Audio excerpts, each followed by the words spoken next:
صدق الله العظيم. ما شاء الله.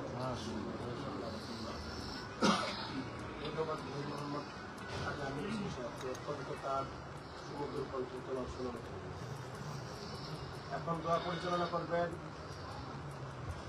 বাংলাদেশ জাতীয়তাবাদী উলামা দল কমিটির সম্মানিত আহ্বায়ক মোহাম্মদ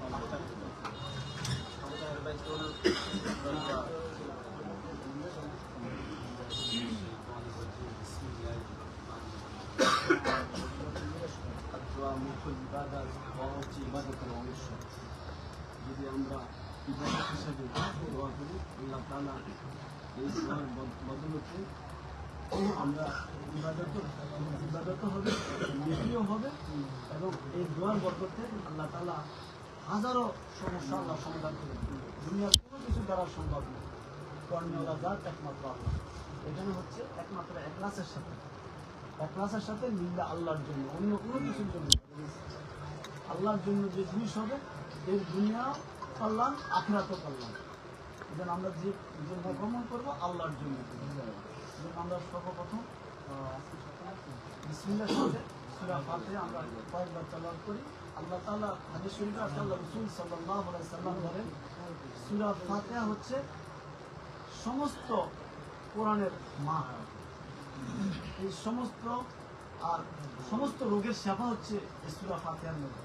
আমরা ওলামা কেরামদের কাছে যাই যে তারা পানি এই সূরা ফাতিহা পড়ে তারা যদি ইখলাসের সাথে, ইয়াকিনের সাথে কেউ যদি এই সূরা তেলাওয়াত করে এবং শাফা হিসাবে যদি পান করে কোনো পানি, আল্লাহ তাআলা তার রোগ মুক্তি করে দেবে। সুবহানাল্লাহ। সবাই ইখলাসের সাথে, বিসমিল্লাহর সাথে আলহামদুলিল্লাহ সূরা কয়েকবার পড়ব, দুই শুরু করব, সূরা হবে।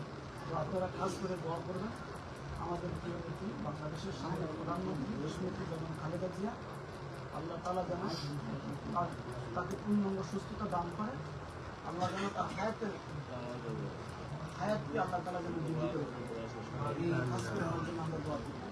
আর আমাদের নিজেদের আত্মীয় স্বজনের জন্য দোয়া করবেন।